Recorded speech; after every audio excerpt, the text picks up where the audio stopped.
তো বন্ধুরা, এই মুহূর্তে একটা বিশাল বড় ব্রেকিং আপডেট উঠে আসছে। এসএসসি সেকেন্ড এসএলএসটি আজ কিন্তু সুপ্রিম কোর্টে মামলা শুনানি হয়েছিল এবং পাশাপাশি হাইকোর্টেও কিন্তু মামলার শুনানি হয়েছিল। তো কী নির্দেশ দিয়েছেন বিচারপতি জাস্টিস সঞ্জয় কুমার স্যার এবং হাইকোর্টের বিচারপতি কী নির্দেশ দিয়েছেন, কী বিষয়ে শুনানি হয়েছিল আজকে, সম্পূর্ণ তথ্য আজকে এই ভিডিওতে আলোচনা করা হবে। অবশ্যই ভিডিওটি সম্পূর্ণ দেখুন, শেষ পর্যন্ত দেখুন। চ্যানেল নতুন দর্শক অবশ্যই চ্যানেলটিকে সাবস্ক্রাইব করে দেবেন।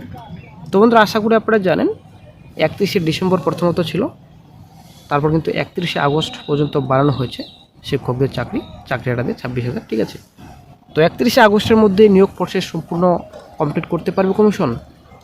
বর্তমানে কিন্তু অনিশ্চয়তার মধ্যে রয়েছে, ঠিক আছে। ইন্টারভিউ কি বন্ধ থাকবে বর্তমানে, আশা করি আপনারা জানেন। তো ভোট কিন্তু 23 তারিখ থেকে, ঠিক আছে, 23 তারিখ এবং 29 তারিখ তো 2 দফা ভোট রয়েছে রাজ্যে। তো ভোটের জন্য কি ইন্টারভিউ বন্ধ থাকবে? যদি ভোটের জন্য ইন্টারভিউ বন্ধ থাকে তাহলে কিন্তু আরও পিছিয়ে যেতে পারে এই প্যানেল, ঠিক আছে। তো আজকে কোর্টরুমে কী হয়েছে সম্পূর্ণ তথ্য আজকে এই ভিডিওতে আলোচনা করা হবে, অবশ্যই ভিডিওটি সম্পূর্ণ দেখুন। তো বন্ধুরা, ফের কড়া অবস্থান নিল উচ্চ আদালত। ওএমআর সিট প্রকাশ, দাগি প্রার্থীদের বেতন ফেরত এবং অভিযুক্তদের হেফাজতে নিয়ে জিজ্ঞাসাবাদ দাবিতে দায়ের হওয়া একটি জনস্বার্থ মামলা গ্রহণ করেছে বিচারপতি সঞ্জয় কুমার ডিভিশন বেঞ্চ। আদালতের এই পদক্ষেপে নিয়োগের দুর্নীতি তদন্তে এক নতুন মোড় আসার সম্ভাবনা তৈরি হয়েছে। আদালতের পর্যবেক্ষণ শুনানির শুরুতে বিচারপতি সঞ্জয় কুমারের রাজ্যের ভূমিকার কঠোর সমালোচনা করেন।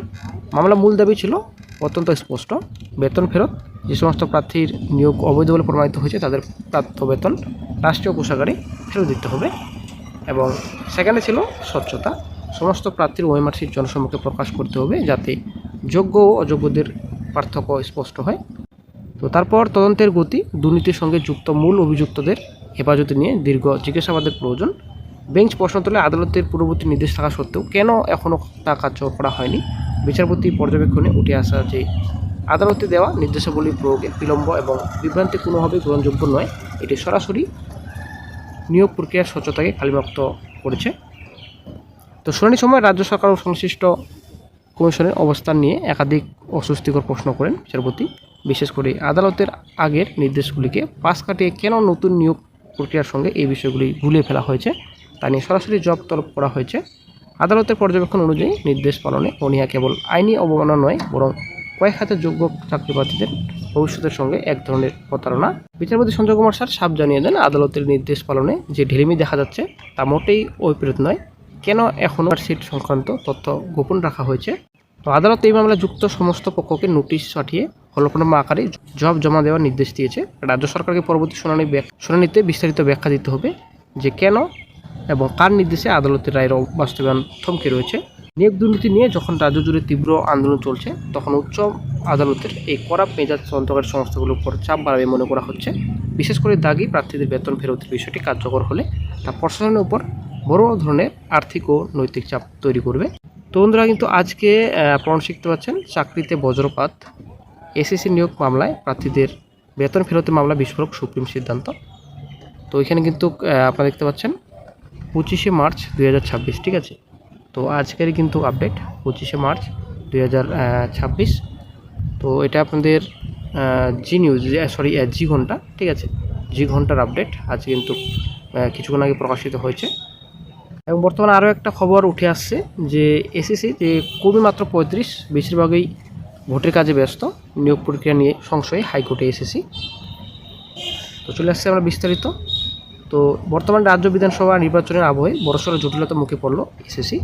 সুপ্রিম কোর্টে বেঁধে দেওয়া সমস্যার মধ্যে শিক্ষক নিয়োগ প্রক্রিয়া সম্পূর্ণ করা নিয়ে অনিশ্চয়তা তৈরি হওয়ার এবার কলকাতা হাইকোর্টের দ্বারস্থ কমিশন। বিচারপতি কৃষ্ণা রায়ের এজলাসে কমিশনের তরফে জানানো হয়, শীর্ষ আদালত নির্দেশ দিয়েছে আগামী 31শে আগস্টের মধ্যে নতুন নিয়োগ প্রক্রিয়া শেষ করতে হবে।